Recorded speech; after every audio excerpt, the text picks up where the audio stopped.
Welcome Dheeraj. थोडंसं धीरज बद्दल सांगेन. आपण जेव्हा एखादं ऍडिक्शन म्हणतो तेव्हा आपण मोस्टली ऍडिक्शन म्हटल्यावर आता सध्या तरी आपल्या डोक्यात फक्त एकच विचार होतो की मोबाईल. कारण मोबाईल आपण सध्या एवढा वापरतोय की दिवसातनं जवळजवळ बराच वेळ आपण मोबाईलवर घालवतोय स्क्रोलिंग करण्यामध्ये, नोटिफिकेशन चेक करण्यामध्ये. सो बेसिकली जे आपले एक मराठी उद्योजक आहेत धीरज चौधरी, यांची कंपनी आहे ट्रिंक, TRRING. मोस्टली ट्रिंग म्हटल्यावर आपण TRING म्हणतो. सो बेसिकली ही त्यांची कंपनी आहे आणि ते एक युनिक प्रोडक्ट घेऊन आले ज्यामध्ये त्यांनी जे आपलं मोबाईल ऍडिक्शन आहे ते कमी करण्यासाठी जो एक जुना वायरलेस फोन असतो, म्हणजे जुना एक आपला लँडलाईन जसा फोन होता तशी ती डिझाईन आहे. धीरज त्याबद्दल सांगतीलच. So first of all welcome Dheeraj. तुम्ही अनम्यूट करू शकता. आणि मी धीरजला रिक्वेस्ट करेन की तुम्ही एकदा तुमच्या प्रोडक्ट बद्दल आमच्या ऑडियन्सला थोडं तुमच्या फोनबद्दल, तुमच्या कंपनीबद्दल आणि तुमच्याबद्दल थोडंसं सांगा. शुअर. थँक्यू सो मच ही संधी दिल्याबद्दल. सो डिरेक्टली मी पहिले माझ्याबद्दल सांगेल. सो मी 2019 मध्ये माझं इंजिनिअरिंग 2019चा मी इंजिनिअरिंग ग्रॅज्युएट आहे आणि त्याच्यानंतर मी 5 वर्ष एका IT कंपनीत काम करत होतो 2024 पर्यंत, आणि 2024 मध्ये मी ते सोडून माझं स्वतःचं स्टार्टअप सुरू केलंय. सो मी इथे भारताचा पहिला डिजिटल वेलबिंग ब्रँड बनवण्याचा प्रयत्न बनवतोय. सो आजकाल डिजिटल ऍडिक्शन हे खूप जास्त झालंय असं माझं मत आहे. त्याच्यावर आपण अजून बोलू. आणि त्याचे जे करंट मार्केटमध्ये सोल्युशन्स आहेत ते वेगवेगळ्या प्रकारच्या ऍप्स आहेत. माझी कोर थेसिस म्हणजे माझी एक नॉर्मल समज जी आहे ती ही आहे की मोबाईलच्या किंवा स्मार्टफोनच्या व्यसनाचं उत्तर हे स्मार्टफोन मधून नाही येणार. म्हणजे एक ते दुसरं जस्ट बिकॉज आपल्याकडे बाकीच्या ऍप्लिकेशन्सचं आपल्याला व्यसन झालंय म्हणून त्याचं सोल्युशन हे दुसरं एक ऍप नसेल. आणि त्याच्यामुळे मी जो अप्रोच इथे घेतोय तो मी असा ब्रँड बनवतोय जिचे सोल्युशन्स आणि प्रोडक्ट्स असे असतील की ज्यांची सेंट्रल थीम म्हणजे त्यांचा मुख्य मुद्दा हाच असेल की तुम्हाला तुमच्या स्मार्टफोन्स पासून तुम्ही ब्रेक घेऊ शकले पाहिजे. आणि त्यातलाच आम्ही पहिला प्रोडक्ट म्हणजे ट्रिंग फोन. सो इथे मी एक नॉर्मल काय करण्याचा प्रयत्न करतोय ते सांगतोय. सो ट्रिंग डिजिटल वेलबिंग ब्रँड, त्याच्या अंडर वेगवेगळे प्रोडक्ट्स आम्ही ऑफर करू. आणि त्यातला पहिला प्रोडक्ट आम्ही लॉन्च केलाय तो ट्रिंग फोन आहे. आणि ट्रिंग फोन काय आहे तर असं एकदम सिम्पल आहे टेक्नॉलॉजी वाईज आणि एकदम मिनिमल डिव्हाइस आहे. सो तो it's a Bluetooth telephone, basically Bluetooth only telephone. आणि यूज केस त्याची ही आहे की तुम्ही तुमच्या स्मार्टफोनला ब्ल्यूटूथने कनेक्ट करा आणि तुमचा स्मार्टफोन दूर ठेवा. कारण की स्मार्टफोन ऍडिक्शन सोडण्यासाठी सगळ्यात बेसिक लेवलवरचा प्रयत्न आम्ही केलाय की तुमचा स्मार्टफोन काही तासांसाठी दूर ठेवावा. आणि ते ट्रिंग फोनमुळे शक्य आहे कारण की तुम्ही स्मार्टफोन दूर ठेवूनही तुमचे जे बेसिक कॉल्स आहेत ते तुम्ही घेऊ शकता. कुठली इमर्जन्सी तुमच्या हातून सुटणार नाही.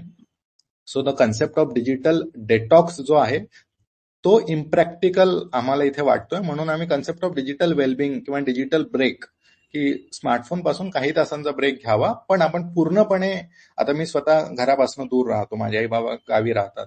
सो मला माहितीये की त्या कारणामुळे मी स्मार्टफोन नेहमी जवळ ठेवतो.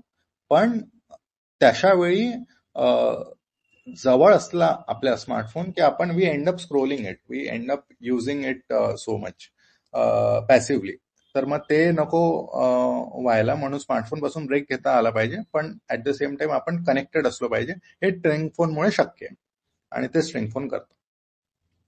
Okay, thank you Dheeraj. पण धीरज, ऍक्च्युली मला एक थोडंसं त्याच्यामध्ये विचारायचं होतं की प्रत्येक जेव्हा आपण एखादं काम सुरू करतो तेव्हा काही ना काहीतरी सोसायटीमध्ये किंवा आपल्या घरामध्ये आपण कुठेतरी बघतो की हा प्रॉब्लेम आहे, पण तुम्हाला तो कुठे आयडेंटिफाय झाला की ते एक प्रेरणा मिळते ना आपल्याला की नाही आता याच्यावरती काहीतरी उपाय करावा लागला पाहिजे. सो तुम्हाला असं वाटलं कुठे की कुठे ऍडिक्शन आहे, कुणामध्ये असं तुम्ही बघितलं? सो मी 2019 मध्ये जेव्हा जॉईन केली कंपनी, 5-6 महिने आम्ही तिथे राहिलो असेल, कारण की ऑगस्टमध्ये मला आठवतं मी जॉईन केलेलं.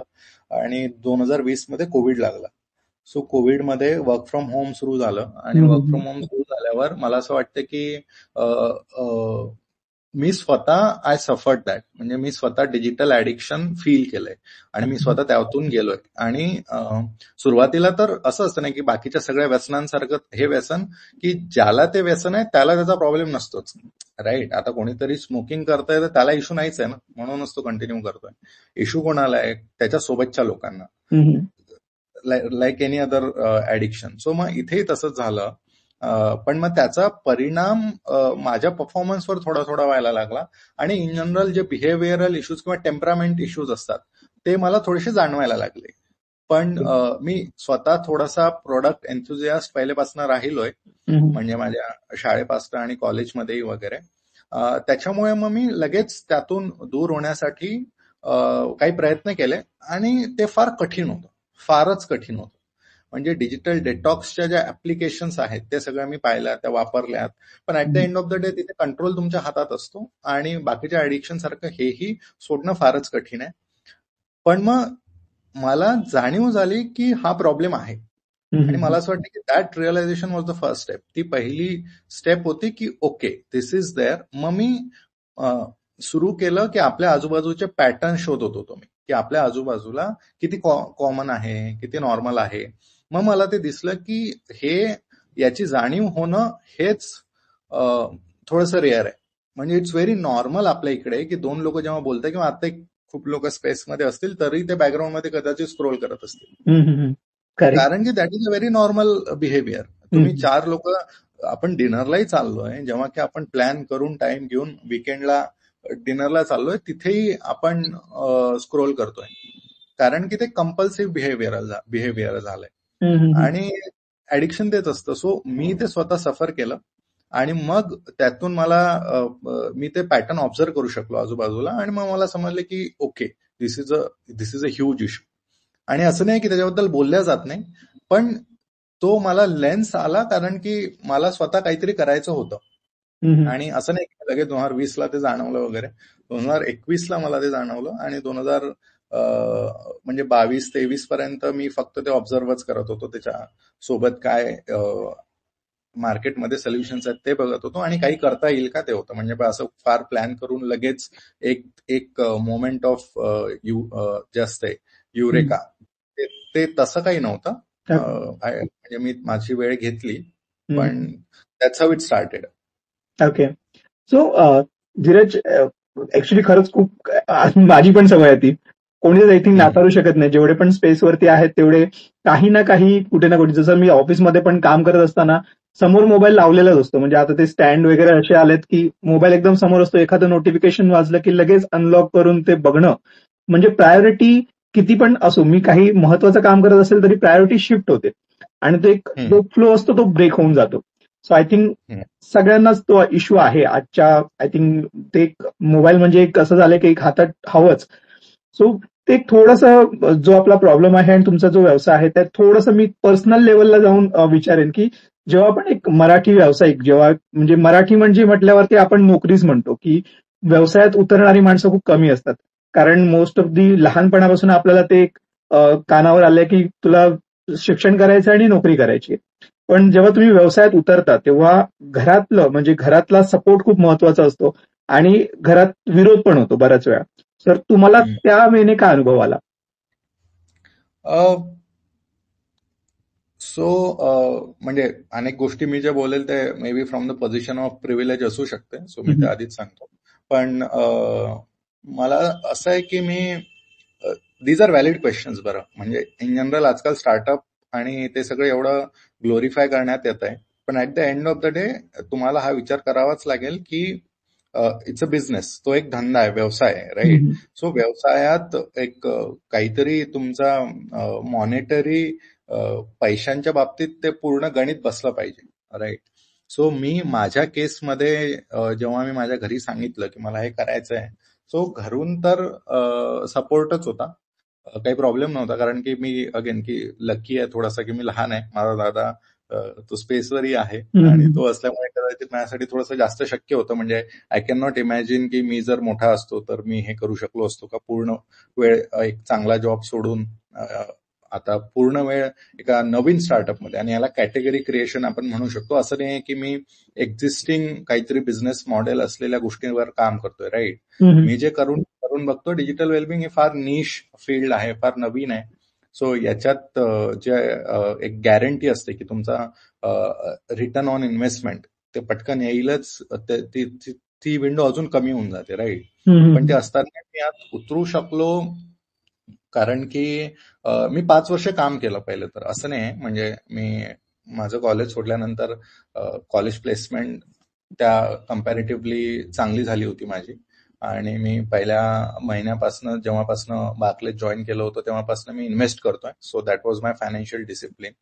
आणि ते 5 वर्ष मी जेव्हा काम केलं तर नॉर्मल सेव्हिंग्स आणि इन्व्हेस्टमेंट याच्यामुळे एक मी स्वतःचं रिस्क ॲपेटाईट ला मॅनेज करण्यासाठी एक जे ब्लँकेट असतं ते मी ब्लँकेट बनवू शकलो, आणि मी स्वतःला एक पर्टिक्युलर पिरियड दिला होता की जोपर्यंत मी एक्सपेरिमेंट करू शकेल, राईट. सो मग ते झाल्यानंतरच मी ही स्टेप घेतली. So it was a calculated risk.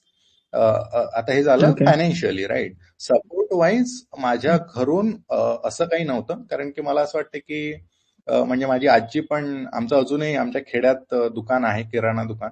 So थोडासा व्यवसायाचा अंग आम्हाला आहे, माझ्या आजीने सुरू केलेलं.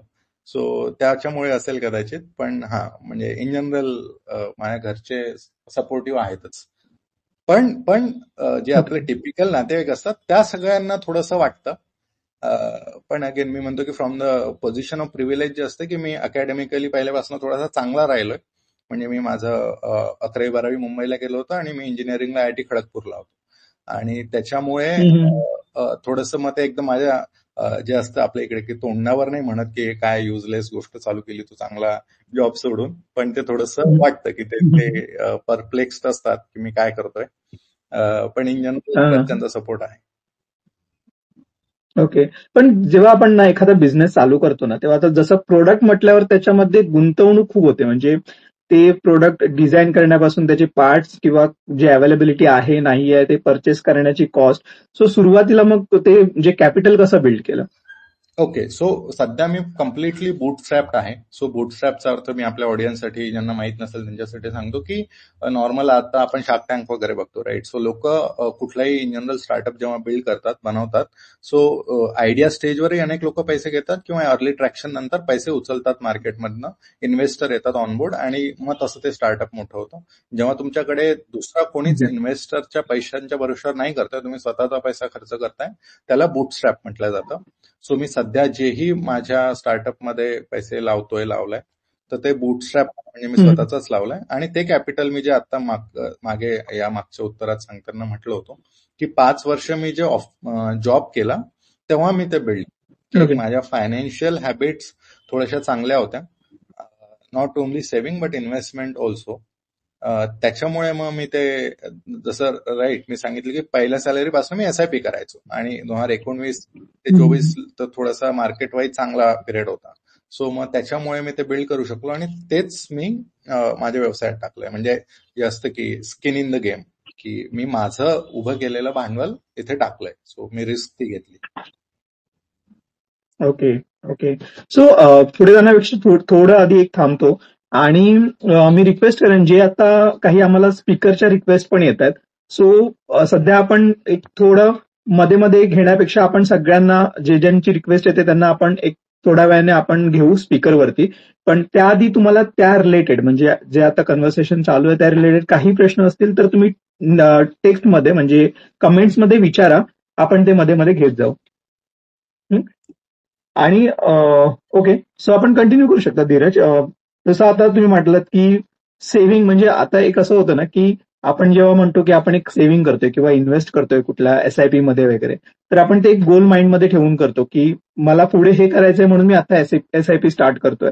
सो तुम्ही सुरुवातीपासून त्या दृष्टीने सेव्हिंग केली की नंतर, कारण तो एक डिसिजन घेणं खूप डिफिकल्ट असतं की एवढ्या वर्षाची 5 वर्षाची सेव्हिंग मी एखाद्या बिझनेसमध्ये लावतोय, ज्याची एक गॅरंटी तर म्हणता येणार नाही की एक म्हणजे एक नवीन प्रोडक्ट आहे, मार्केटमध्ये चालेल की नाही, त्याचं मार्केट किती आहे, म्हणजे किती त्याचा सेल होईल, काहीच माहित नाहीये.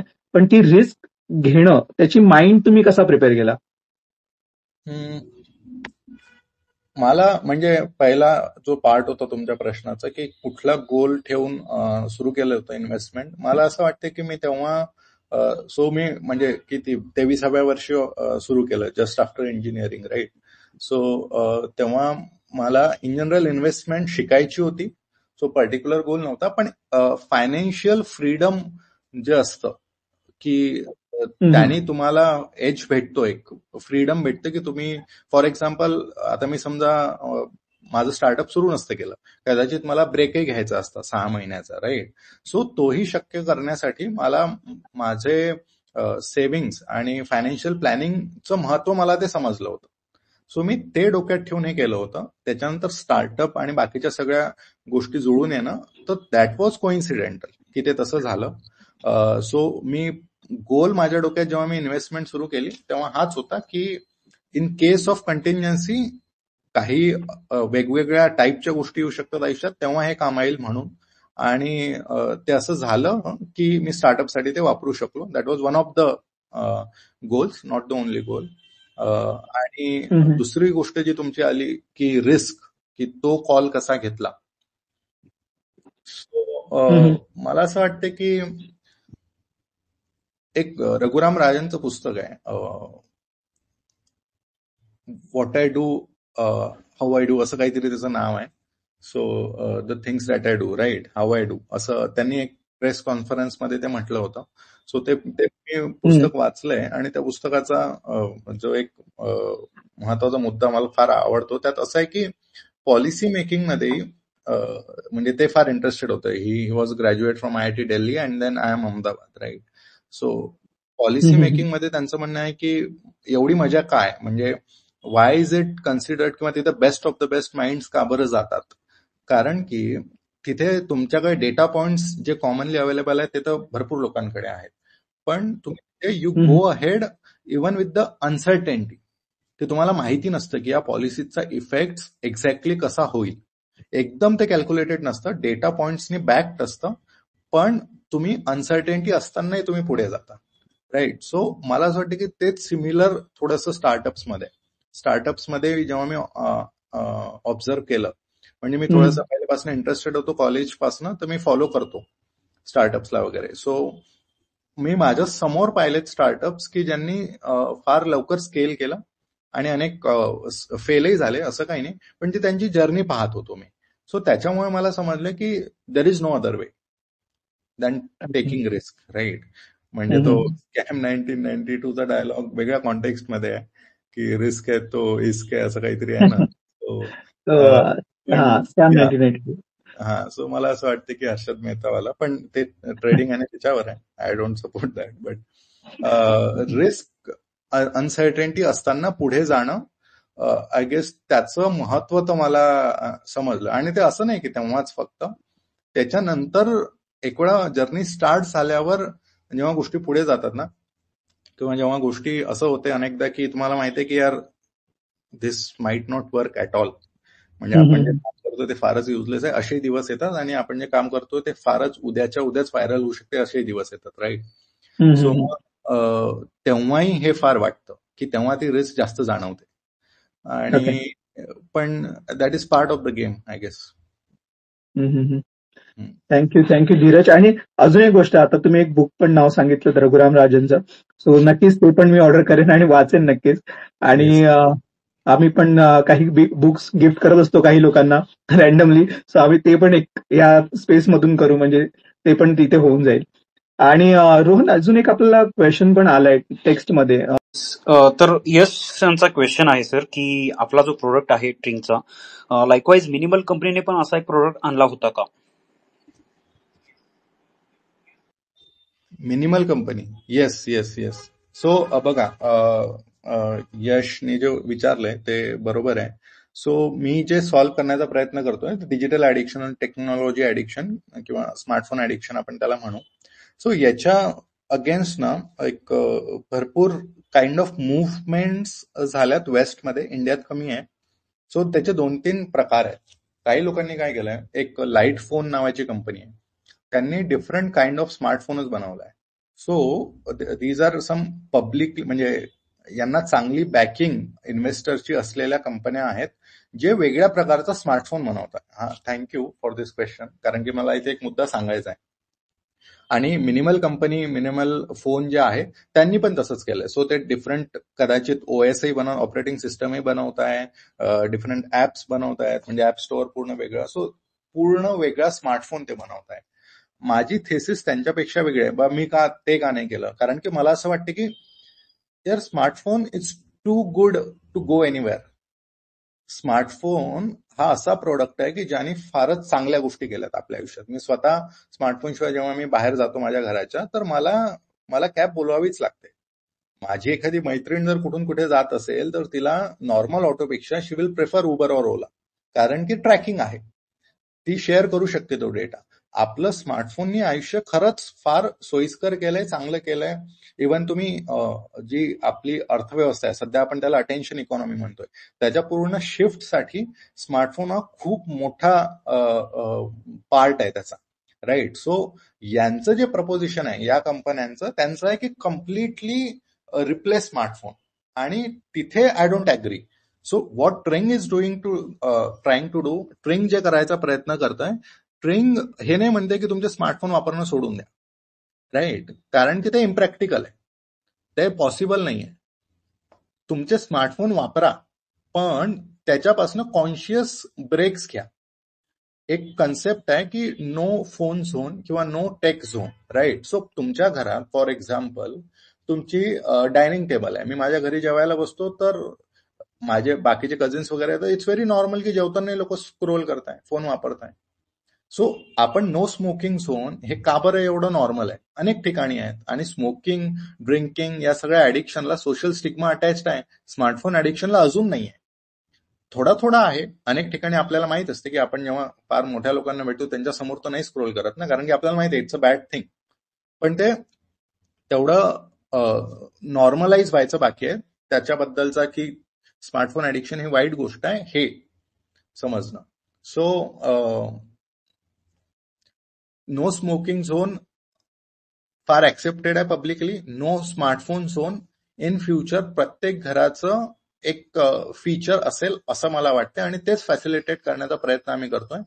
We don't want you to replace your smartphones, की तुमचे स्मार्टफोन वापरणं सोडून द्या, माझा एक स्मार्टफोन घ्या, कारण की कम ऑन मॅन, ऍपल पासून तर ते $1 ट्रिलियन कंपनीज आहेत, राईट. आणि तुमचे सगळे सोशल मीडिया आहे, सोशल मीडियाचे फायदे आहेत. आज आपण जोडलो, ट्विटरमुळे जोडलो.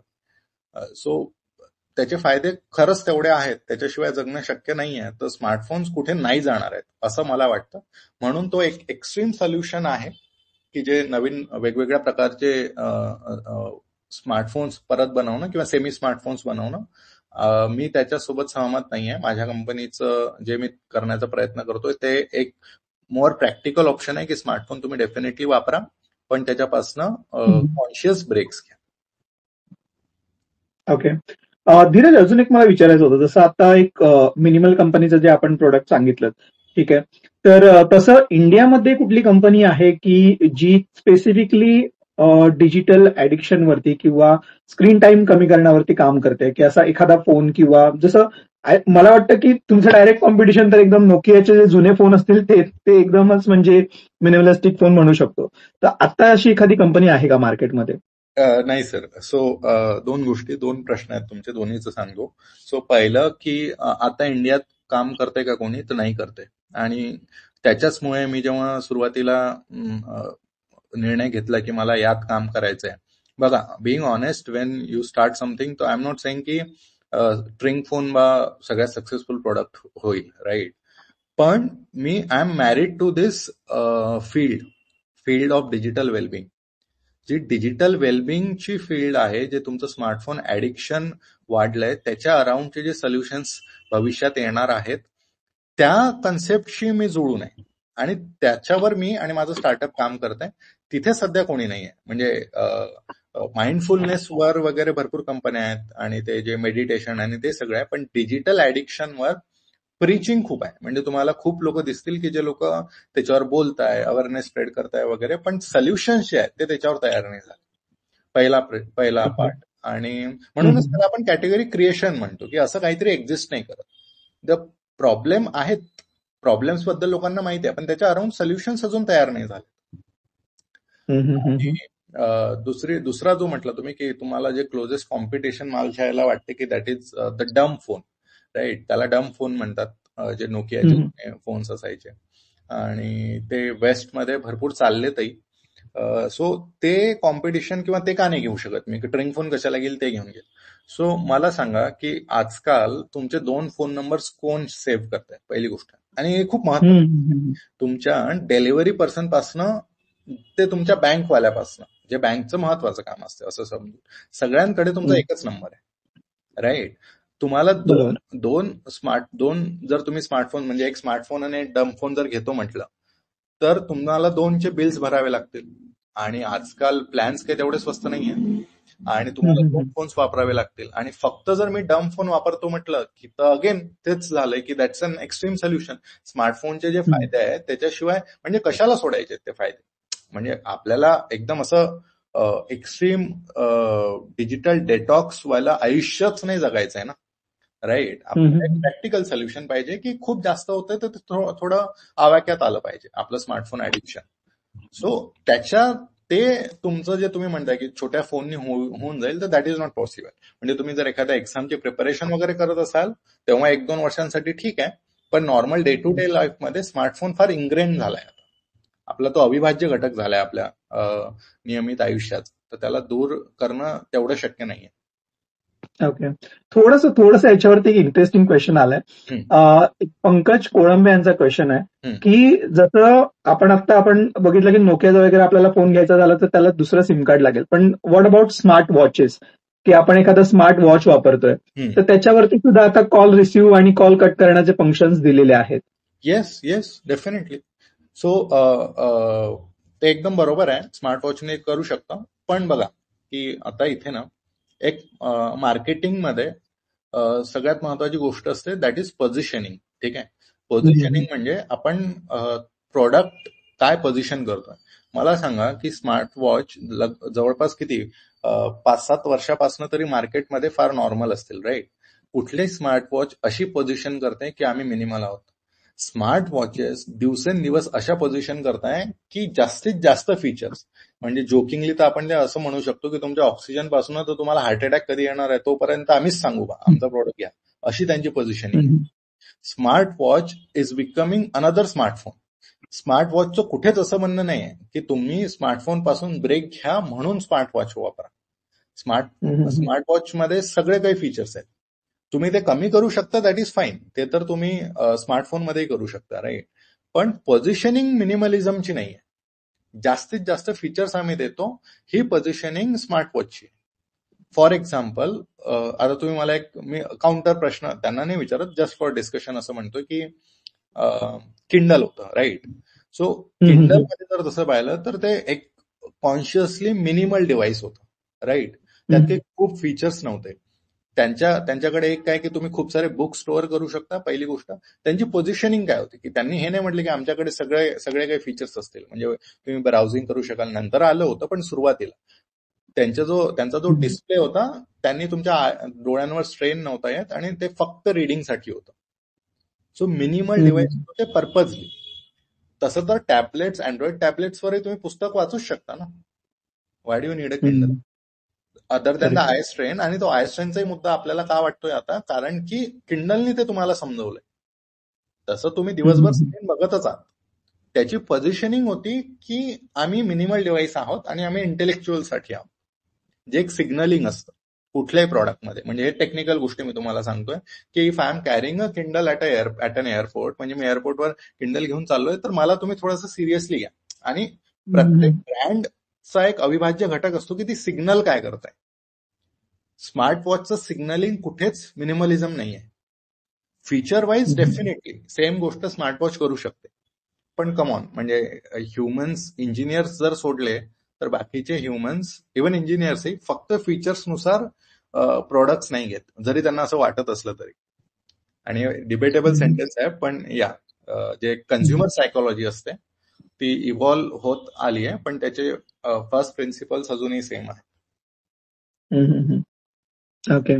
जसं की अजून एक ओके. एक्झाम्पल देतोय मी की, आणि मी हे असे रॅन्डम नाही देतोय, माझा जो प्रॉडक्ट आहे तो इन्स्पायर्ड आहे, की जसं आपण किंडल बद्दल बोललो, जसं सारेगामा कारवा, right. Saregama Carvaan at the end of the day it's a Bluetooth speaker, right. त्याच्यात स्टोअर्ड आहेत सॉंग, पण तुमच्याकडे 100 ऍप्स आहेत, तुमच्याकडे 500 रुपयापासून तुम्हाला ब्ल्यूटूथ स्पीकर भेटतोय. का लोक, म्हणजे सारेगामा जी कंपनी आहे ती कंपनी जवळपास 1 ते 1.5 लाख युनिट्स पर इयर विकते ती, आणि त्याची प्राइसिंग किती आहे? 7,500 रुपये जवळपास सारेगामा कारवाची, राईट. Premium pricing. त्यांची पोझिशनिंग काय, it's a gift to the older generation. तिथे तुम्ही फीचर्स बद्दल नाही विचार करताय, रेडिओ आणि ते सगळं अवेलेबल आहे ऑलरेडी तुम्हाला.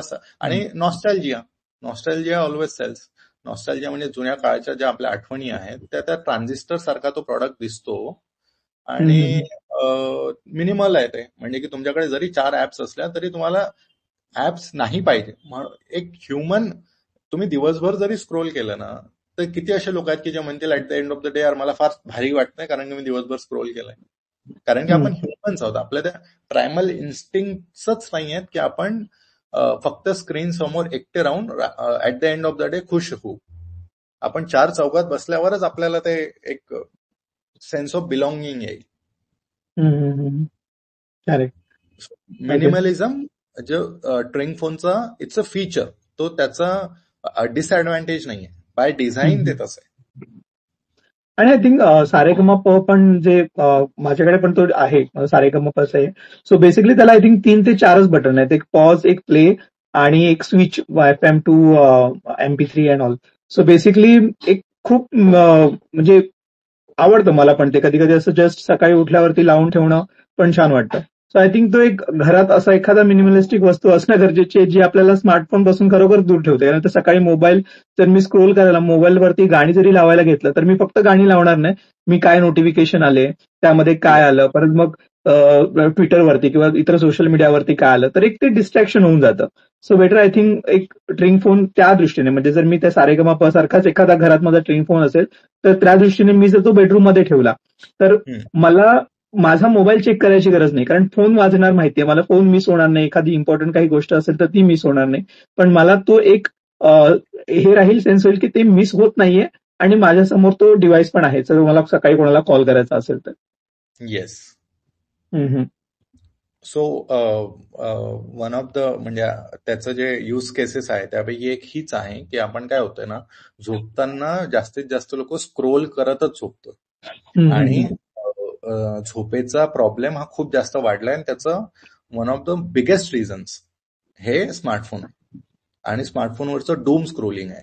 म्हणजे स्मार्टफोनवर आपला जो वेळ वाया जातोय ते आपली चूक आहे किंवा आपल्याकडे सेल्फ कंट्रोल नाही आहे असं लोकांनी समजूच नाही. ते बाय डिझाईन तसं आहे. PhD स्कॉलर्स, सायंटिस्ट या सगळ्या कंपन्यांमध्ये बसलेत जेणेकरून तुमच्या ब्रेनला ते तसं नज करू शकता की तुम्ही वापरालच. स्मार्टफोन जवळ असताना मी एक साधं उदाहरण देतो काय, आता इथे खूप लोक ऐकताय. सो अनेकदा तुम्ही बघा, तुम्हाला असं वाटलं असेल या स्मार्टफोनमध्ये मला खूप टाइम गेला म्हणून तुम्ही दूर ठेवला असेल. तुम्हाला कधी कधी चक्क भास होतोय की तुम्हाला एखादं नोटिफिकेशन आलं, तुम्हाला भास तुमचा स्मार्टफोन व्हायब्रेट झालाय आणि तुमच्या स्मार्टफोनला रिंग आली किंवा अजून काय काय झालं. म्हणजे बाय डिझाईनच असं आहे त्याचं की तुम्ही जास्तीत जास्त वेळ हा स्क्रीन समोर, स्मार्टफोन समोर घालवा. आणि त्या कंपन्याच तशा चालताय, आणि त्या कंपन्यांचं व्हॅल्युएशन आणि ती सगळी जी इकॉनॉमी जेवढी मोठी आहे, तर ते तुम्ही आळशी आहात म्हणून स्मार्टफोन वापरताय असं नाहीये. स्मार्टफोन्स आहेत म्हणून तुम्ही आळशी जास्त होत चालले. करेक्ट. आता तर आय थिंक ते बरेच सारे AI चे ऍप्स पण आले, त्यामुळे सर्च करण्यासाठी पण आळस होतो की एखाद्या प्रोडक्ट बद्दल किंवा दुसऱ्याबद्दल माहिती घ्यायला. मी पहिला गुगलवरती 10 वेबसाईट बघायचो, तिथे आता मी एक प्रॉम्प्ट टाकून जे हवं ते घेतो, बस झालं तेवढंच. सो अजून आळशी करते टेक्नॉलॉजी आपल्याला. सो आपण थोडंसं नेक्स्ट क्वेश्चनकडे जाऊया. जसं आता आपण आय थिंक बऱ्यापैकी जो आपला ट्रिंग फोनचं मार्केट आहे, त्यानंतर निश कॅटेगरी आहे, मार्केटची पोझिशनिंग कशी आहे, आणि आता जसं तुम्ही म्हटलं की कॅटेगरी क्रिएशन करताय तुम्ही एक नवीन प्रोडक्ट बद्दल. पण जेव्हा आपण एक प्रोडक्ट डिझाईन करतो तेव्हा ते जो हार्डवेअर आहे that is the major I think challenge. तुम्ही आता इंजिनिअरिंग बॅकग्राऊंड मधून आहात, तुम्हाला ते हार्डवेअरचं कसं मे बी बनवायचं सो ते माहिती असेल. पण ते जे पार्ट्स आहेत किंवा बाहेरून आणणं असं किंवा इंडियामध्ये कुठे मॅन्युफॅक्चरिंग होत असं ते शोधणं असो, ते म्हणजे ते तुम्ही कशा प्रकारे त्या प्रोसेसमधून गेलात? ओके. सो मी जरी मेकॅनिकल इंजिनियर होतो तरी मला जेव्हा कॉलेजमध्ये प्लेसमेंट झाली तेव्हा 2 ऑफर्स होते, एक फोर्ड चेन्नई आणि बार्कलेज पुणे. तेव्हा माझी आणि अजून एक की मला फायनल इयरमध्ये MBAचा ऑफर होता. सो पण मग मला डायरेक्ट इंजिनिअरिंग नंतर MBA विदाऊट एक्सपिरियन्स आणि ते सगळं करायचं नव्हतं.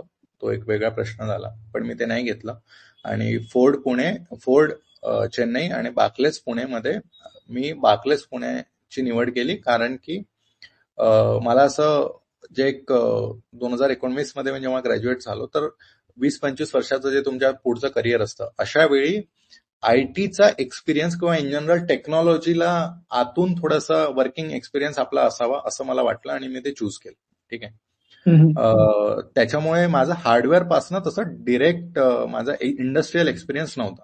मी माझ्या इंटर्नशिप्स केल्या होत्या डेफिनेटली. एक टेसॉल म्हणून स्टार्टअप आहे मुंबईला, तिथे मी त्याच्या आधी इंटर्नशिप केली होती आणि बँगलोरला एक NAL म्हणून आहे, नॅशनल एरोनॉटिक्स लॅबोरेटरीज. सो जे इस्रोच्या सोबत काम करतं. सो इस्रोचं बॅकग्राऊंड वर्क बरंचसं सिक्युरिटी ते करतात. सो तिथे मी इंटर्नशिप केली होती, पण ते त्याच लेवलवर बेसिकली. त्याच्यानंतर इंडस्ट्रियल प्रॉडक्ट डेव्हलपमेंटचा एक्सपिरियन्स मला नव्हता आणि युजली UG लेवलवर, अंडर ग्रॅज्युएट लेवलवर तसे जॉब्सही नाही भेटत कोअर मध्ये. म्हणजे जस्ट बिकॉज माझी ड्युअल डिग्री होती, सो मी बीटेक आणि एमटेक दोन्ही केलं होतं. जस्ट बिकॉज तुम्ही बीटेक प्लस एमटेक आहात तर तुम्हाला मोठ्या कंपनीत प्रॉडक्ट डेव्हलपमेंटचा जॉब भेटेल असं फार रेअर असतं. सो आणि मग एकदा IT फर्म जॉईन केल्यानंतर तर मग सगळा कोर एक्सपिरियन्स ITचाच होता. पण मला असं वाटतं की त्याच्यामुळे ते फार मोठं ब्लॉकर नाहीये आता. ठीक आहे. सो ते फार कठीण आहे, हे 100% खरं आहे. सो मी जेव्हा जॉब सोडून सुरू केलं, सो जे आपल्याला जसं सॅस आपल्याला माहित आहे की सॉफ्टवेअर ऍज अ सर्व्हिस आणि ते सगळं त्याच्या कंपन्या असतात सॉफ्टवेअर डेव्हलपमेंटच्या, आणि तिथे तुम्ही रिच आउट करता आणि ते लोक तुमच्यासाठी सोल्युशन्स बनवतात. राईट. तेवढं सोपं हार्डवेअरमध्ये नाहीये. हार्डवेअरची एक वेगळी दुनिया, हार्डवेअरचे एक वेगळे चॅलेंजेस आहेत.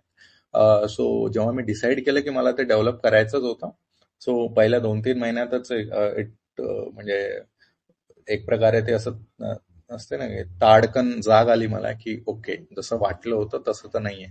राईट. की असं नाही की मी एका प्रॉडक्ट डेव्हलपमेंट कंपनीकडे जाईल, त्यांना आयडिया सांगेल आणि ते मला प्रोडक्ट देतील, असं नाही होत. कॉस्ट इन्व्हॉल्व ज्या आहेत त्या हार्डवेअरमध्ये खूप जास्त आहेत. पण मी सुरुवातीला तेच केलं की मी पहिले पाहिलं की हार्डवेअर डेव्हलपमेंट कसं होतं आणि त्या कंपनीजला रिच आउट केलं ऍज अ स्टार्टअप, जिथे कोणीच तुम्हाला एंटरटेन करत नाही, कारण की हार्डवेअर मधली जी तिकीट साईज असते स्पेशली फॉर न्यू प्रोडक्ट ती फार मोठी असते. राईट. ती करोडोतच असते, कारण की साधा तुम्हाला मोल्ड जरी बनवायचा असेल एखाद्या प्रोडक्टचा तर तो 10, 15, 20 लाख फार नॉर्मल कॉस्ट झाली. राईट.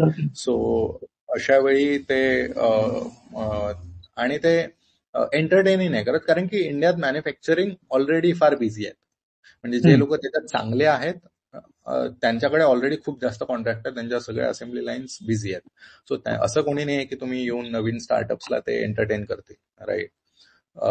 सो मला ईमेल्सला तर रिप्लाय काही येत नव्हते आणि काही ऑप्शन नव्हता.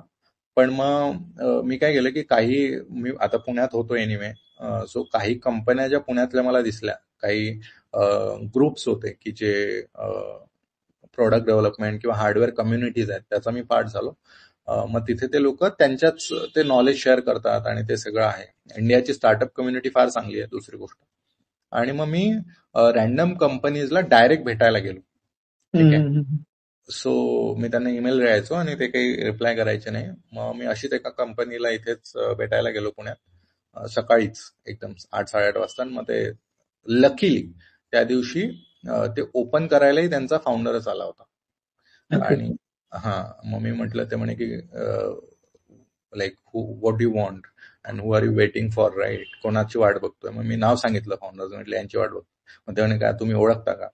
मी म्हटलं की हो ओळखतो. मग मी ठीक आहे, येतील काही वेळ. मग मी तिथे मग त्यांनी उघडलं ऑफिस वगैरे आणि बसलो. मग ते काही वेळ ते फक्त ऑब्झर्व करत होते की काय करतोय हा. मी बसूनच होतो. मग ते म्हणे की यार मैं ही हूं म्हणे फाउंडर, काय पाहिजे ते. आणि मग त्यांनी मला तेव्हापासून गाईड करतात, ते मला अजूनही गाईड करतात आणि फार जास्त मदत करतात ते दोन्ही को फाउंडर माझे. देर इज नो रिझन, काही कारण नाहीये त्यांनी माझी मदत करायचं. I don't know. मी त्यांना विचारले होतं तर त्यांचं म्हणणं आहे की इंडियात आयडियाज असणारे आणि करू वाटणारे लोक खूपच जास्त आहेत. म्हणजे प्रत्येक माणसाकडे 50 आयडिया, पण फार कमी लोक आहेत की जे ऍक्च्युअली एक्झिक्यूट करण्यासाठी कुठल्या पावलं टाकतात. म्हणजे ते त्यांचा कम्फर्ट झोन सोडतात, नाही. सो ते आत्ता मला एवढ्याच सांगितलं होतं त्यांनी, त्याच्यामुळे ते मदत करतात मला. मग त्यांनी मला गाईड केलं आणि ते इलेक्ट्रॉनिक मॅन्युफॅक्चरिंग सर्व्हिसेसची कंपनी स्वतः रन करतात. सो त्याच्यानंतर मला त्यांची मदत मिळून सध्या माझा प्रोडक्शन पार्टनर चायनीज आहे. आम्ही काही गोष्टींची असेंब्ली इंडियात करतो, पण या जे माझे इकॉनॉमिक्स आहे, राईट, फायनान्सेस आहेत आणि जी आपली तिकीट साईज आहे त्याच्यानुसार नवीन प्रोडक्ट असल्यामुळे जे आपल्याला चेक करायचं असतं मार्केट, राईट, ट्रॅक्शन चेक करायचं असतं, तर त्याच्यासाठी लॉजिकली चांगला डिसिजन हाच होता की या स्टेजवर मी चायनीज पार्टनर सोबत पार्टनरशिप करणं बेसिकली. सो तिथून सुरुवात झाली आणि तिथून मग मी डेव्हलपमेंट झाली. असं नाही की तिथे रेडीमेड प्रोडक्ट होता आणि ते लगेच भेटला. तर मग त्यांच्यासोबत आणि ते रिस्क घ्यायला तयार असतात. तिथे कॉस्ट वर्कआउट होतात. इंडियात या लेवलवर ते नाही होत. आणि मी शिकत गेलो, असं काही नाही. म्हणजे माझं जरी त्यातलं डायरेक्ट बॅकग्राऊंड नव्हतं, पण तेच असतं ना की तुमच्याकडे ऑप्शन नाहीये. तुम्ही डिसाईड केलंय ना हे करायचंय, मग ते तो तुमचा प्रश्न आहे की करायचं कसं. म्हणजे there is no rule book. आणि रूल बुक असतं किंवा या सगळ्या गोष्टी ऑब्व्हियस असत्या तर मग त्यात काही ब्लॉकरही नसणार यायला, मला असं वाटतं. आय थिंक जेव्हा आपण एखाद्या प्रोडक्ट बद्दल विचार करतो आणि त्यानंतर त्याचा इम्प्लिमेंटेशन करणं, जो हा मधला पॅसेज आहे की इम्प्लिमेंटेशन करण्याची सुरुवात, तो आय थिंक खरा स्ट्रगल आहे एखाद्या बिझनेस पर्सनसाठी. कारण त्याच्यासाठी अनुभव पण हवा, तुम्हाला एक नेटवर्क बिल्ड करावा लागतो त्यावेळी की कोणाशी कॉन्टॅक्ट करावं, योग्य व्यक्ती कोण आहे आणि कुठला त्याच्याकडनं कशा प्रकारे आपले कामं होतील. आय थिंक तो एक मेजर स्ट्रगल आहे. येस. म्हणजे तुम्हाला याच्यासाठी रेडी राहावं लागतं की पहिले तर रिजेक्शन, ठीक आहे. म्हणजे मी आता मला 1-1.5 वर्षच झालं, खूप नाही झालंय, पण मॅन ते सुरुवातीला त्यांनी फरक पडतो, पण ते फारच नॉर्मल आहे. आणि मला असं वाटतं की तिथे थोडंसं अनलर्निंग करावं लागतं. जेव्हा आपण जॉब करत असतो ना, तेव्हा बऱ्याचशा गोष्टी आणि शाळेपासनं, कॉलेजेसपासनं, आणि आपलं जर बिझनेस बॅकग्राऊंड नसेल थोडंसं, तर मग अशा वेळी आपल्याला जे असतं वाईट वाटणं जे असतं त्याची फारच सवय होऊन जाते. मला असं वाटतं की ते स्पेशली स्टार्टअप बिल्ड करताना ते तर थोडं तुम्हाला अनलर्न करावंच लागेल की का बरं तुम्हाला कोणी सिरियसली का घेईल, काय आहे तुमच्याकडे आयडिया. आणि अजून एक की मला अनेक लोक म्हणतात की तुम्ही ओपनली तुमचा प्लॅन आयडिया वगैरे का शेअर करता, कोणी कॉपी केलं तर काय होईल. मला असं वाटतं की तुमची आयडिया फक्त तुम्हीच त्याच्या प्रेमात आहात. जर कोणी तुम्हाला असं भेटलं की तो तुमचं आयडिया कॉपी करण्याचा प्रयत्न करतोय, त्याला तुम्ही तुमचा को फाउंडर बनवा. कारण की त्या माणसाचं कन्व्हिक्शन त्या आयडियात आहे की तो त्याच्यावर ऍक्ट करतोय, तुम्ही नाही करताय, राईट. सो आयडिया असणं तुम्हाला काही म्हणजे it doesn't give you right to win in the market. तुमचं एक्झिक्युशननी सुरुवात होते, right to win in the market. अजून एक जस्ट थोडासा मला इथे म्हणजे बऱ्यापैकी आपण बऱ्यापैकी मार्केट म्हणजे कशा प्रकारे एखादा व्यवसाय स्टार्ट होतो आणि म्हणजे प्रोडक्ट स्पेसिफिकली, कारण सर्व्हिस मला वाटतं थोडंसं त्यापेक्षा सिम्पल आहे की आपण एखादी सर्व्हिस जर तुम्ही प्रोफेशनल असाल, त्या क्षेत्रातले असाल, तर तुम्ही मग त्या नेटवर्कमध्ये क्रिएट करून तुम्ही आपले क्लायंट्स मिळवू शकता. पण प्रोडक्टमध्ये खूप स्ट्रगल आहे हा, तर म्हणजे प्रोडक्ट डिझाईनचा वगैरे. अजून एक मला विचारायचं होतं की आता जसं हे तुमचं पहिलंच प्रोडक्ट आहे, ट्रिंग कंपनी तुमचं हे पहिलं प्रोडक्ट आहे, जो लँडलाईन फोन म्हणजे त्याला ट्रिंग फोन नाव दिलं आहे. सो तो एक आहे. पण त्या रिलेटेड म्हणजे डिजिटल वेलबिंगच्या दृष्टीने तुम्ही अजूनही काही प्रोडक्ट मार्केटमध्ये आणण्याचा विचार करताय आत्ताच्या वेळेत किंवा मग इन फ्युचरमध्ये? हो, डेफिनेटली. सो ट्रिंग डिजिटल इंडियाचा पहिला डिजिटल वेलबिंग ब्रँड आम्ही बनवतोय. ट्रिंग फोन हा त्याचा पहिलाच प्रोडक्ट आहे आणि आमचे बाकीचे प्रोडक्ट्स पाईपलाईन मध्ये आहेत. त्यांचा फॉर्म फॅक्टर वेगळा असेल, पण त्यांच्या काही फीचर्स वेगळे असतील. पण जसं की B2B साठी राईट, जशी की तुम्ही समजा एखादी एजन्सी रन करताय किंवा इव्हेंट मॅनेजमेंट कंपनी कुठलीही कंपनी रन करताय, so as the owner of the company किंवा तुम्ही त्या कंपनीचे मालक आहे, तर तुम्हाला माहिती आहे की आजकाल जे लोक स्क्रोलिंग करताय, तुमचे एम्प्लॉई स्क्रोलिंग करतायत, त्याचा एक फायनान्शियल इम्पॅक्ट तुमच्यावर होतोय. तुम्ही काही करू शकत नाही, याचं डिफरंट थिंग राईट. तुम्ही जर आता मला जर बार्कलेजनी म्हटलं की तुम्ही उद्यापासून स्मार्टफोन आणणं अलाउड नाहीये राईट, सो ते काही तुमच्या नॅशनल किंवा डिफेन्स कॅटेगरीत तर फॉल करत नाही, तर they can not do that. कारण की जर माझ्या घरी काही इमर्जन्सी झाली आणि काही झालं नाही तर मी सू करेल त्यांना राईट, मी त्यांच्यावर केस करेल आणि ते सगळं. सो तुम्ही लोकांना हे तर म्हणू शकत नाही की स्मार्टफोन वापरूच नका, आणि स्वतः त्यांच्या जवळ असल्यावर तर ते स्क्रोल करतच आहेत, त्यांची ओव्हरऑल प्रोडक्टिव्हिटी कमी होत आहे. सो हे तुमच्या ओव्हरऑल बिझनेसला हे नुकसानाचं आहे. आणि असं असल्यामुळे ऍज अ बिझनेस पर्सन तुम्हाला याचं सोल्युशन पाहिजे. आणि मी हे माझ्याकडनं नाही म्हणतोय, म्हणजे मी जेव्हा युजर टेस्टिंग केली आणि युजरशी बोललो, सर्वेइंग केली, ते सगळं केली, तेव्हा मला लोकांकडनं या रिक्वायरमेंट समजल्या. त्याच्यासाठी पण मग तिथे डिजिटल वेलबिंगच आहे ती. पण तुम्ही काय करताय की तुम्ही स्मार्टफोन ऍडिक्शन कमी करताय, त्याचा फायनान्शियल फायदा काही लोकांना, आणि ते पुश करू शकता. जसं की आपण अगेन मी परत नो स्मोकिंगवर येतो की तुमची कंपनी, तुम्ही जर ओनर असाल तर तुम्ही म्हणू शकता ना की या कंपनीत स्मोकिंग अलाउड नाहीये राईट. सो तसंच एक पर्टिक्युलर फॉर्म फॅक्टर मध्ये एक प्रॉडक्ट असेल ट्रिंगचा, की एक लॉकर आहे आणि मी ऍज अ कंपनी ओनर मी आल्याला माझा स्मार्टफोन तिथे ठेवतोय आणि दुसरा एक ट्रिंग किंवा ट्रिंगचा वेगळा प्रॉडक्ट स्वतः जवळ ठेवतो त्या कंपनीत असताना. तुम्ही जेव्हा चहा ब्रेकला बाहेर जाताय तेव्हा स्मार्टफोन घेऊन जा, अर्धा तास स्क्रोलिंग करून या, दॅट इज फाईन. तुम्ही डेस्कवर असताना तुमचं बेसिक कनेक्टेड असाल, तुम्ही काही ऍप्सचाही ऍक्सेस असेल तुम्हाला जे काही त्या कंपनीला ज्याची गरज आहे, पण तुमचा स्मार्टफोन स्क्रोलिंग आणि डूम स्क्रोलिंग जे तुम्ही करताय, तुमचा बॉस बाजूला गेल्या ते सगळं नाही होणार. तर हे B2B अँगल झाला राईट. सो अशा काही प्रोडक्ट्स आमच्या पाईपलाईन मध्ये आहेत. आणि इवन ऍज अ फॅमिली साठी काही प्रोडक्ट्स आम्ही आणू, ज्याच्यामुळे फॅमिलीची digital health, digital wellbeing, not digital health, digital wellbeing better होऊ शकेल. कारण की बघा ना तुम्ही, लहान मुलांकडे तोच प्रॉब्लेम आहे आजकाल. सगळे लोक तेच बोलतात की स्मार्टफोन ऍडिक्शन किती वाढलंय. सो तुमच्या वेगवेगळ्या सोशल सेटिंग्समध्ये तुमचं स्मार्टफोन ऍडिक्शन कमी व्हावं, याच्यासाठी प्रॉडक्ट, जिथे जिथे स्मार्टफोन ऍडिक्शन आणि स्मार्टफोन ओव्हरयूजचा प्रॉब्लेम आहे, तिथे तिथे ट्रेंड त्याच्या प्रॉडक्ट सोबत येईल. ओके. सो आता आय थिंक एक 750 आपले झालेत, म्हणजे बराच वेळ होऊन गेलाय. सो आपण काही जे स्पीकर्स वरती ज्यांना यायचं आहे त्यांनी रिक्वेस्ट पाठवा, आपण त्यांना स्पीकरवरती घेऊ, ज्यांना डायरेक्ट काही क्वेश्चन विचारायचे असतील प्रोडक्ट रिलेटेड किंवा व्यवसायाच्या रिलेटेड, जसं कोणी विचार करते एखाद्या आयडियावरती काम करते किंवा असं. सो मग त्यांनी नक्कीच आय थिंक आता रिक्वेस्टमध्ये काही नाहीये, कारण आपण ऑलरेडी रिक्वेस्ट केली की काही आता सध्या आपण घेणार नव्हतो, पण तुम्ही रिक्वेस्ट पाठवा, आपण त्यांना स्पीकरवरती घेऊ. ठीक आहे. रोहन, तुला काही विचारायचं आहे? येस.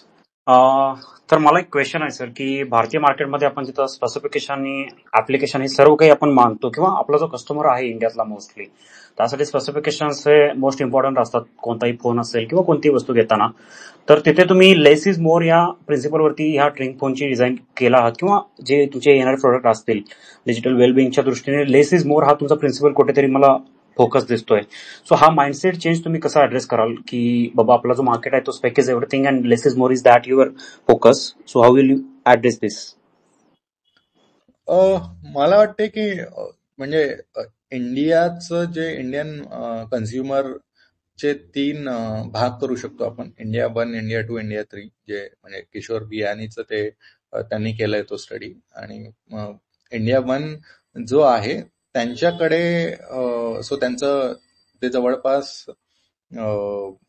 आय गेस 2% इंडियाचे लोक येतात त्यात, आणि त्यांच्याकडे जे आपण म्हणतो डिस्पोजेबल इन्कम ते चांगलं आहे, ते ओव्हरऑल वेलबिंगच्या बद्दल विचार करू शकतात आणि त्यात इन्व्हेस्टही करू शकतात right. So being practical and being specific, आम्ही याच लोकांना सुरुवातीला टार्गेट करतो, त्यांना वेलबिंगने फरक पडतोय. म्हणजे की वेलबिंगच्या नावाखाली इंडस्ट्री ऍज अन इंडस्ट्री ती ग्रो करते, ऍज अन इंडस्ट्री त्यावर लोक ऑलरेडी स्पेंड करताय. म्हणजे मग ते माइंडफुल जे ऍप आहे त्याचं सबस्क्रिप्शन का असो ना, किंवा वेगवेगळ्या प्रकारचे फेस मास्क असतात ते ऍज अ वेलबिंग म्हणून वापरले जातात, ते घेणारे लोक आहेत इथे राईट. सो आपला फॅक्टर मिनिमलिझम हे फीचर वाईज आहे, पण जी पोझिशनिंग आहे ती वेलबिंगची राहणार आहे. सो ज्याही लोकांना वेलबिंगने फरक पडतोय, आता एक मी एक्झाम्पल सांगतो आणि मला माझ्या कस्टमरकडनं आलंय, ठीक आहे. सो माझ्या एका कस्टमरने जेव्हा त्यांनी घेतला, मी त्यांच्याशी जेव्हा बोललो की तुमचा एक्सपिरियन्स कसा आहे आणि इन जनरल तुम्ही का घेतलाय, टू अंडरस्टँड दर यूज केस. तर ती म्हणे की आम्ही दोघंही वर्किंग आहोत आणि आमच्या इथे घरी ते मुलांना सांभाळण्यासाठी मोठ्या शहरातलेच आहे ते कपल, एक बाई असते आणि काही इमर्जन्सी असलं काही असलं की त्यांची मुलं टीनेजर्स आहेत, तर त्याच्यामुळे स्मार्टफोन तर घरी ठेवावाच लागतो, कारण की त्यांनी that is only way to contact. मग देर इज नो वे की ते पोरं काय वापरतील कसं वापरतील ते तुम्ही कंट्रोल करू शकता. आणि तिथे ते काही त्या दुसऱ्या त्यांच्या इथे त्यांना सांभाळणारी बाई आहे त्यांचं ऐकत नाही, ते काहीही बघतात काहीही हे करतात आणि तो खूप मोठा इश्यू झालाय त्यांना. ते म्हटली की आता ते काय करताय, त्यांचा स्मार्टफोन हा लॉक करून जात आहे आणि ट्रिंग फोनला कनेक्ट करून देत आहे की तुम्ही ते वापरूच नका, दिवसभर तुम्ही खेळा, तुम्हाला खेळणे ते सगळं. ही यूज केस मी अवेअर नव्हतो, मला ही माझ्या कस्टमरकडनं माहित पडली. इथे त्या फॅमिलीचा पार्ट आहे जिथे डिजिटल वेलबिईंग साठी ते स्पेंड करायला तयार आहेत. सो अशा फॅमिलीजला आम्ही टार्गेट करू आणि अशा लोकांपर्यंत आम्ही पोहोचू. त्याच्यामुळे लेस इज मोअर हा डाऊट, म्हणजे ही फॅमिली किंवा हे लोक जे फीचर रिच गोष्टींसाठी नाही शोधताय प्रॉडक्ट्स, जे वेलबिईंगला प्रायोरिटाईज करताय compared to features. Okay, Dheeraj, आपल्यासोबत एक स्पीकर जॉईन झालेत, अर्जुन. सो मी अर्जुनला रिक्वेस्ट करेन की अर्जुन तुम्ही तुमचा प्रश्न विचारू शकता. अर्जुन तुम्ही अनम्यूटवर आहात, अनम्यूट करून विचारू शकता. मी प्रोडक्ट सर बघितले तुमच्या वेबसाईटवरती.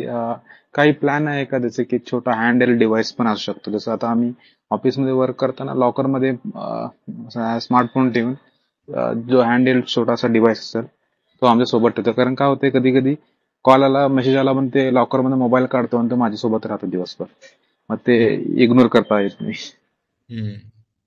नाही, बरोबर आहे ना. सो मी जे B2Bचं सोल्युशन सांगत होतो मगाशी तुम्हाला, सो त्याचा फॉर्म फॅक्टर हा असाच असेल की जे तुम्ही तुमचा नॉर्मल जो आपला डम फोन असायचा सुरुवातीच्या काळात तशाच टाईपचा हा असेल, जेणेकरून तुम्ही तो, म्हणजे ट्रिंग फोनही सध्या काही वायर्ड नसतो, तर तो पोर्टेबल आहेच घराच्या आत, पण तो कंपनीत वगैरे यूज करण्याच्या दृष्टीने नाही बनवलाय. पण तो असेल, जे आमचे भविष्यात प्रोडक्ट्स येतील त्यात डेफिनेटली हाय प्रोडक्ट असेल. Okay, thank you Arjun. सो अजून कोणाला काही प्रश्न विचारायचे असतील तर ते स्पीकरची रिक्वेस्ट पाठवा, आम्ही तुम्हाला स्पीकरवरती घेऊ आणि मग तुम्ही प्रश्न विचारू शकता. कमेंट्समध्ये होऊ शकतो. शुभम मालपाणी म्हणून त्यांनी विचारलंय, ऍप नोटिफिकेशन बिगेस्ट डिस्ट्रॅक्शन असतात. बरोबर आहे, नोटिफिकेशनमुळेच आपण जास्तीत जास्त ओपन करतो. ते ऑफ केलंय तरी पण इन्स्टा, ट्विटर, युट्यूब आपण स्क्रोल करतोच. येस, हेही बाय डिझाईन आहे आणि आपल्या ब्रेनला हॅबिट होत आहे 100%. हा प्रोडक्ट कसं ते हँडल करेल बघा. One of the things with Tring phone is की ट्रिंगफोन हे एक बिहेवियरल नच आहे, right. Tring phone purposely smart device नाही आहे, तो कुठल्याच इंटरनेटला कनेक्टेड नाही आहे, कुठेच तो क्लाउडला कनेक्टेड नाही आहे, तुमचा डेटा कलेक्ट नाही करतोय, आम्ही तुम्हाला प्रोडक्ट रिपोर्ट नाही देतोय, प्रोडक्टिव्हिटी रिपोर्ट नाही देतोय, काहीच नाही देतोय. आम्ही एक डम डिव्हाइस बनवलाय जो तुम्हाला हे लक्षात आणून देईल की तुम्हाला तुमचा स्मार्टफोन दूर ठेवायचा. आणि हे आम्ही अगेन की बाय डिझाईन हे असं केलंय. फॉर एक्झाम्पल मी तुम्हाला सांगतोय की आता अनेक लोक मला हे म्हणतात, आणि यात काही चुकीचं नाहीये, की मला जर स्मार्टफोन वापरायचा नसेल तर मी नाही वापरणार ना, मी दूर ठेवेल तो, मी अजून काही करेल, right. So it's same like की आपण घरी वर्कआउट करू शकतो, राईट. आणि आपलं तर म्हणजे जे आपण जुन्या काळातले जर आपल्या आजोबांची जनरेशन वगैरे पाहिली तर त्यांची फिजिकल वेलबिंग चांगली होती, ते बाहेर मेहनतही करायचे आणि जे व्यायाम काढणारे लोक होते ते तर घरीच काढायचे ना. म्हणजे ऍज अन इंडस्ट्री फिजिकल वेलबिंगच्या अराउंड जी इंडस्ट्री तयार झाली, मग त्यात जिम्स असो, वेगवेगळे ऑनलाईन सेशन्स असो, वेगवेगळे इक्विपमेंट्स असो, प्रोटीन इंटेकसाठी ते सगळं असो, ही इंडस्ट्री तयार झाली, राईट, बिलियन्स ऑफ डॉलरची. तुम्हाला करायचं असलं तुम्ही घरी करू शकता ना. आपण ऍज अ ह्युमन आपल्याला एक्सटर्नल स्टिम्युलेशनची गरज असते, आपल्याला टूल्सची गरज असते, आणि तसाच स्ट्रिंगफोन एक टूल आहे. किंडल नसलं तरी तुम्ही पुस्तकं वाचूच शकता. लोक आधीही वाचायचे, आताही वाचतात, पुढेही वाचतील. किंडलमुळे तुम्हाला आठवण येईल की ओके, मी याच्यासाठी साइन अप केलं, मी वाचेल, मला हे सुरू करायचं, मला हे वाचायचंय. म्हणजे जो आता एक नवीन हे अगेन युजर इंटरव्ह्यूज मधूनच मला समजले की एक न्यूली मॅरिड कपल होतं आणि त्याच्यात त्या मुलीला असं वाटत होतं की तिचा जो पार्टनर आहे तो खूप जास्त स्मार्टफोनमध्ये असतो आणि त्याच्यामुळे कन्व्हर्सेशन गॅप फार येतो. त्या मुलाला काही प्रॉब्लेम नव्हता, पण as a couple they were suffering. मग त्या मुलीनी ट्रिंग फोन घेतला. कशासाठी? की त्या मुलाला हे वाटत होतं की स्मार्टफोन आपण वापर कमी करावा, पण ते अगेन जसं आपल्या सगळ्यांचा अनुभव आहे ते जवळपास अशक्य आहे कमी करणं. फार जास्त ह्युमन रिस्ट्रेन लागतो त्याच्यासाठी आणि ते एनिवे रेअर असतं. अशा वेळी ऍज अ टूल ट्रिंग फोन वापरू शकतो की फॉर एक्झाम्पल रात्री 9 नंतर स्मार्टफोन आपल्या घरात वापरला जाणार नाही. दिवसभर तुम्ही वापरा, काही प्रॉब्लेम नाही. रात्री बेडरूम मध्ये स्मार्टफोन नसेल, फॉर एक्झाम्पल जिथे आपण झोपतो तिथे स्मार्टफोन नसेल, तुम्ही ट्रिंग फोन ठेवा, स्मार्टफोन तुम्ही दुसऱ्या खोलीत ठेवा. As simple as that. Okay. So आपल्यासोबत अजून एक स्पीकर जोडले गेलेत, विनायक बी म्हणून. विनायक, मी प्रश्न विचारू शकता तुमचा? थँक्यू. गेला अर्धा तास मी ही स्पेस ऐकतोय आणि धीरजनी जी काही माहिती सांगितली, जे काही विश्लेषण केलं, एक्झाम्पल सांगितली, एका ऑथरचा पण उल्लेख केला, म्हणजे मला प्रकर्षानं असं जाणवलं की त्यांनी बराच रिसर्च केलेला आहे या सगळ्यांमध्ये. तर सगळ्यात अगोदर तुमच्या या प्रॉडक्टसाठी खूप खूप शुभेच्छा तुम्हाला. आय होप की याच्यामध्ये तुम्हाला बऱ्यापैकी सक्सेस मिळेल. तर माझा एक छोटासा फीचर रिलेटेड प्रश्न आहे. हा जो काही ट्रिंग फोन आहे, आता जनरली आपल्या फोनला स्मार्टफोनला कॉलर आयडी असतो किंवा बेसिक नोकियाचा जरी घेतला तर त्याला पण कॉलर आयडी असतो. तर इकडे ट्रिंग फोन मध्ये कोणी कॉल केलाय, जर आपल्याला स्मार्टफोन बाजूला ठेवायचा असेल, फक्त कॉल रिसीव्ह करण्यासाठी वापर करायचा असेल, तर कॉलर आयडी आहे का दरवेळी आपल्याला हॅलो कोण बोलतंय वगैरे असं करावं लागेल? ओके, तुमचा आवाज थोडासा कमी होता, पण मला समजला. आय होप बाकीच्यांनाही समजला असेल. तुमचा यांचा प्रश्न असा आहे की पहिले तर धन्यवाद शुभेच्छांसाठी. आणि रिसर्च मी जवळपास 1-1.5 वर्षापासून पूर्ण वेळ यावरच काम करतोय. सो त्याच्यामुळे मी थोडंसं त्याच्यावर माझा अभ्यास झालाय. आणि दुसरी गोष्ट, कॉलर आयडी बद्दल विचारताय की जर इनकमिंग कॉल येत असेल तर तो कोणाचा आहे ते याच्यात समजेल का, आणि त्याच्यासाठी जर मला एनिवे स्मार्टफोन बाजूला ठेवायचा असेल तर मग काय फायदा ट्रिंग फोनचा. मी तर स्मार्टफोन जवळच ठेवला. सो जो सध्या आपला व्हर्जन आहे प्रोडक्टचा, याच्यात कॉलर आयडी नाहीये. याच्यात तुम्हाला कोणाचा कॉल येतोय हा तुम्ही उचलल्याशिवाय नाही समजणार. आणि स्मार्टफोन तुमचा जवळ तुमच्या सोबत ठेवावा हे त्याच्यात अभिप्रेत नाहीये. सध्याच्या नुसार तुम्ही स्मार्टफोन दूर ठेवावा. जेव्हा तुम्हाला माहिती आहे की इन जनरल तुम्हाला भरपूर कॉल्स येणार आहेत, तुम्हाला कॉल्स अटेंड करायचे आहे, कॉल्स करायचे आहेत, तेव्हा तुम्ही ट्रिंग फोन वापरावा. हा तो सीनच नाहीये. फॉर एक्झाम्पल, तुमच्या घरी जेव्हा गेस्ट लोक आलेत, तुम्हाला तुमच्या हॉलमध्ये तुमचे घरचे लोक आलेत आणि तेव्हा तुम्हाला माहितीये की आता ना तुमच्या मुलांनी वापरायला पाहिजे ना तुम्ही वापरायला पाहिजे, तेव्हा तुम्ही वापरा.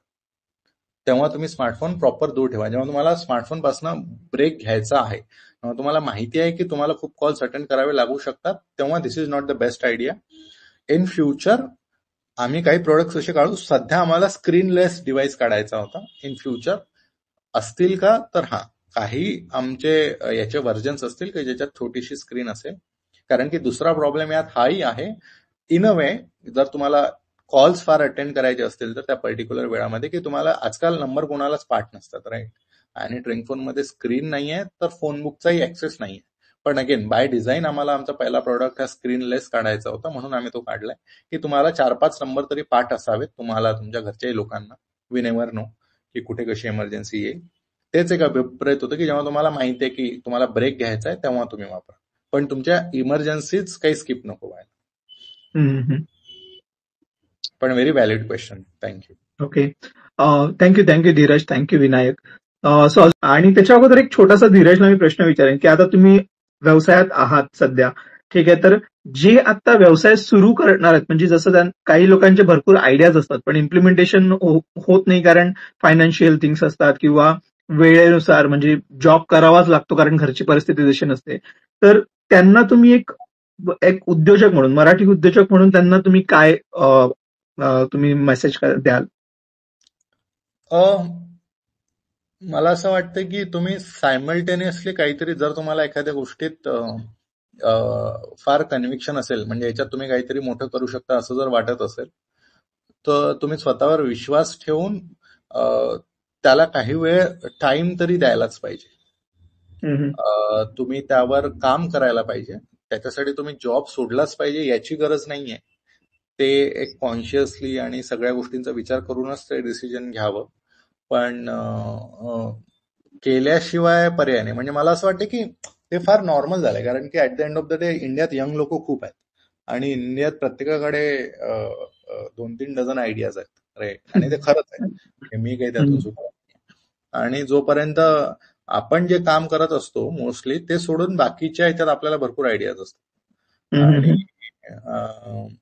पण कुठल्या तरी आयडियावर तुम्ही स्टार्ट करायला पाहिजे काम, कारण की it's an uncomfortable journey, right.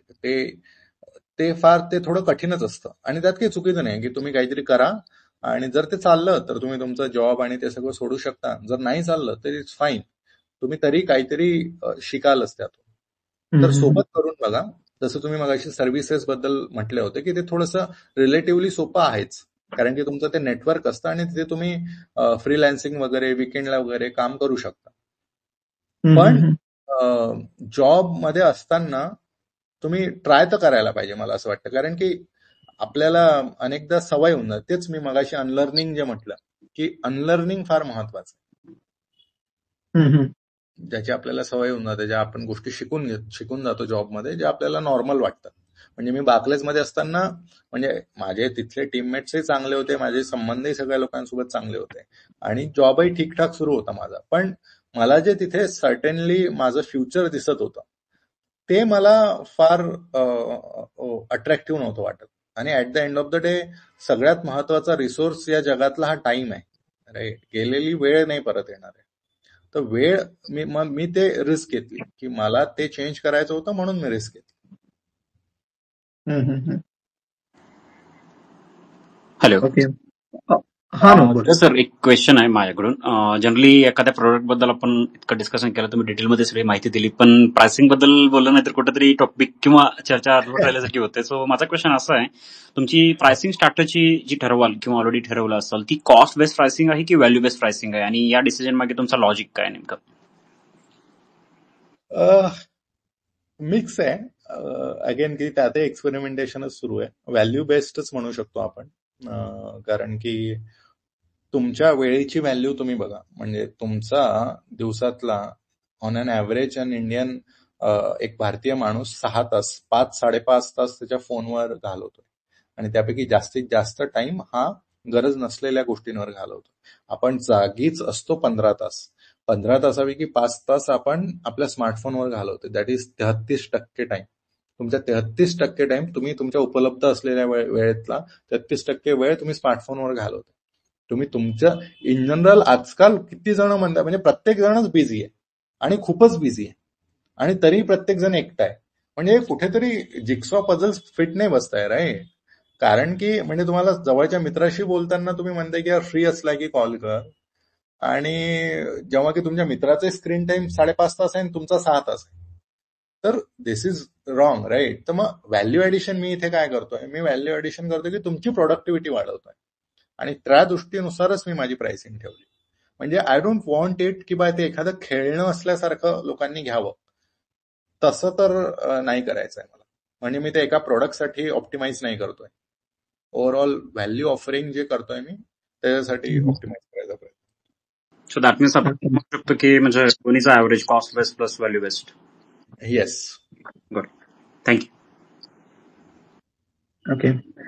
Thank you Rohan. Actually हा कॉस्ट एक खूप इम्पॉर्टंट फॅक्टर आहे आणि आय थिंक जेव्हा मी प्रोडक्ट पहिल्यांदा बघितलेला तेव्हा माझ्या म्हणजे तो प्रोडक्टचा जो डिझाईन आहे धीरज सर, तुम्हाला एक जेन्युअनली सांगेन की खूप अट्रॅक्टिव्ह आहे. म्हणजे जेव्हा आपण तो प्रोडक्ट बघतो तेव्हा ऍज अ डिजिटल डिटॉक्स हा फर्स्ट म्हणजे कन्सिडर करून आपण त्या वेबसाईटवरती गेलो, पण तिथे गेल्यानंतर तो जो प्रोडक्टचा अट्रॅक्टिव्ह डिझाईन आहे ते घरामध्ये हवं असं वाटतं की तो फोन घरामध्ये छान दिसेल कारण त्याची डिझाईन एवढी छान आहे. Yes yes, thank you so much. आणि ते कसं आहे ना, ते त्याच्या मागचं मी तुम्हाला सांगतो की स्ट्रॅटेजिक कारण आहे. सो आता डिजिटल वेलबिंग वगैरे जे झालं, मी जे सांगितलं it's very difficult to sell wellbeing. ठीक आहे. आणि मी हे ऑनेस्टली तुमच्या सगळ्यांसोबत शेअर करतो. It's easier to sell nostalgia. It's easier to sell aesthetics. आणि I am aware about that.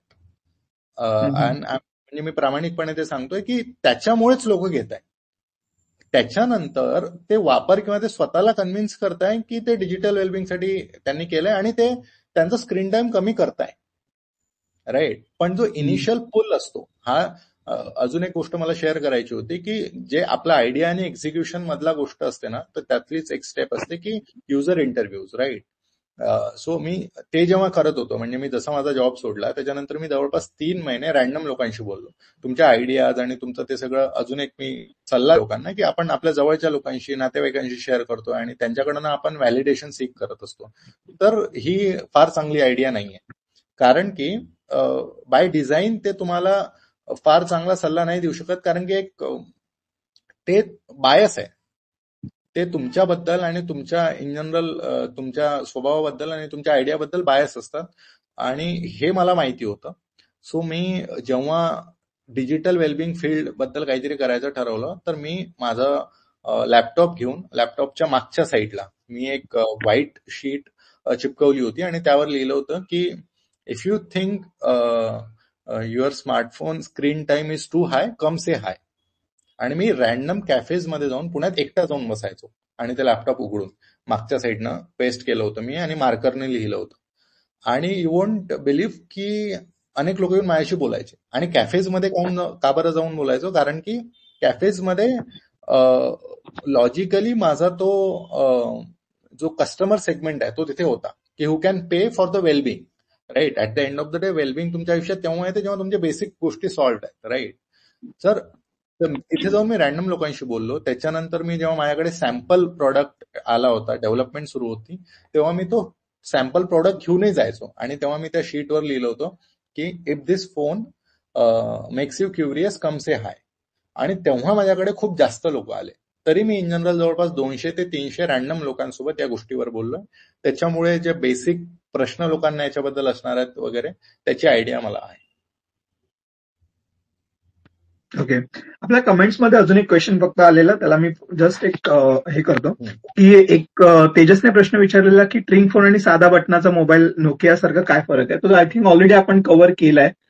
Tejas, तुम्ही जर लेट जॉईन झाला असेल तर ऍक्च्युअली रेकॉर्डिंग जे आहे या स्पेसचं ते तुम्हाला मिळेल, त्यानंतर तुम्ही ऐका. सो तुम्हाला त्याचा आन्सर मिळून जाईल. कारण वेळेची पण लिमिट आहे, त्यामुळे आपण रिपिटेटिव्ह क्वेश्चन्स नाही घेऊ शकत. आणि त्यानंतर योगेश, आय थिंक योगेशचा पण आपण घेतलेला की रील्स आणि जेव्हा आपण मोबाईलवरती बघतो तो सुद्धा आपण क्वेश्चन कव्हर केलेला आहे. अजून कोणाला काही क्वेश्चन विचारायचे असेल तर तो एक स्पीकरमध्ये येऊ शकता. आय थिंक बऱ्यापैकी आपण जे मेजर क्वेश्चन्स होते ते कव्हर केले. धीरज, तुम्ही काय बोलत होता? नाही, म्हणजे तेच की इन जनरल तुम्ही जे मला मगाशी म्हणत होते की जर आज इथून कोणाला त्यांच्याजवळ काही आयडियाज असतील आणि त्यांना जर स्वतःचं काही सुरू करायचं असेल तर जसं मी म्हटलं की तुम्ही सायमल्टेनियसली त्याच्यावर काम करून बघा, पहिली गोष्ट. आणि दुसरी गोष्ट, आता मी जी एक्सरसाइज ही केली, राईट, रॅन्डम लोकांना जाऊन बोलायची, तर त्याच्यासाठी तर तुमचा जॉब असणं किंवा नसणं काही गरज नाहीये ना. तुम्ही विकेंडला तसेही कॅफेजमध्ये चालले, मग हे करून तर बघा. तुम्हाला कळेल की तुमच्या आयडियाजमध्ये जो ऑनेस्ट फीडबॅक आहे तो तुम्हाला रॅन्डम लोकांकडून मिळेल. म्हणजे they will tell you to your face. ते तुमच्या तोंडावर सांगतील की काय युजलेस गोष्ट आहे बाई. आणि ते गरजेचं आहे. कारण की तुम्ही ऍट द एंड, म्हणजे अगेन मी थोडंसं जनरलायझेशन्स मध्ये नाही मानत, पण हेही तेवढंच खरं आहे की मराठी माणूस म्हणून आपण सेल मध्ये थोडासा कमी पडतो. सेल म्हणजे स्किल ऑफ सेलिंग. राईट. मग त्याच्यासाठी हे अनकम्फर्टेबल होणं आणि समोरच्याने तुमच्या प्रोडक्टला जे आहे तो फीडबॅक देणं, हे ऐकणं आणि त्याच्यानंतर कीप युअर काम आणि त्यांना कन्व्हिन्स करणं, तरीही ही स्किल महत्वाची आहे. त्याच्यासाठी तुम्हाला जॉब सोडायची गरज नाहीये. आणि तुम्हाला अनकम्फर्टेबल व्हायची पण सवय होईल, जे एनिवे ते प्री रिक्विजिट आहे तुम्ही जर काही स्वतःचं बिल्ड करतो म्हटलं तर. Okay okay. Dheeraj, I think आपला टाइम ऑलरेडी झालेला आहे. आपण आपण जी स्पेस आहे ती थोडीशी आवर्ती घेतो, कारण आपला टाइम पण झालेला आहे आणि क्वेश्चन्स पण आपण बऱ्यापैकी कव्हर केलेले आहेत. सो आय होप इथे जेवढे पण आहेत गेस्टमध्ये म्हणतोय आपल्या लिस्नर्समध्ये, तर त्यांना काही ना काही ह्या स्पेसमधून तर थोडं ना काही आपल्या व्यवसायासाठी किंवा आपल्या आयडियासाठी घेऊन जाता आलं असेल. थँक्यू धीरज, तुम्ही तुमचा वेळ दिलात त्याबद्दल. आणि पुढेही काही क्वेश्चन्स असतील किंवा काही असेल तर नक्कीच तुमच्या प्रोडक्टवरती काही रिव्ह्यू असतील तर जे तुमच्या प्रोडक्टवरती काही आता रिव्ह्यू येत आहेत किंवा तुम्हाला प्रोडक्ट बद्दल काही सांगायचं असेल, जस्ट क्लोजिंग लाईन्स, तर तुम्ही सांगू शकता. थँक्यू सो मच पहिले तर तुमच्या दोघांचंही आणि इथे आलेल्या सगळ्या लिस्नरचं की त्यांनी ऐकून घेतलं. आणि बाकी अबाउट मी जे करतोय ते, तर मला असं वाटतं की कोणालाही काही समजा याबद्दल वाटत असेल की स्वतःचं काहीतरी बिल्ड करायचं आहे, तर ते फारच नॉर्मल युज्युअल गोष्ट आहे असं नाही म्हणणार मी. पण पोहायला तुम्हाला शिकायचं असेल तर उडी तर मारावी लागेल, पण ते तुम्ही करू शकता. ठीक आहे, आणि ट्राय करायला पाहिजे असं मला वाटतं. आणि अबाउट ट्रिंग, आता एवढ्या लोकांना माहिती झालं तुमच्यामुळे, त्याच्यासाठी तुमचं धन्यवाद. आणि आय वुड लाईक की सगळ्यांनी आम्ही काय करतो आणि आमच्यावर एक नजर ठेवणं जी असते ती जरूर ठेवा. त्याचा आमचा फायदाच होईल की आम्हाला एवढ्या लोकांना आम्ही उत्तरदायी आहोत आणि त्यांनी एक रिस्पॉन्सिबिलिटीची फिलिंग आमच्यावर येते आणि ते आमच्यासाठी चांगलं आहे.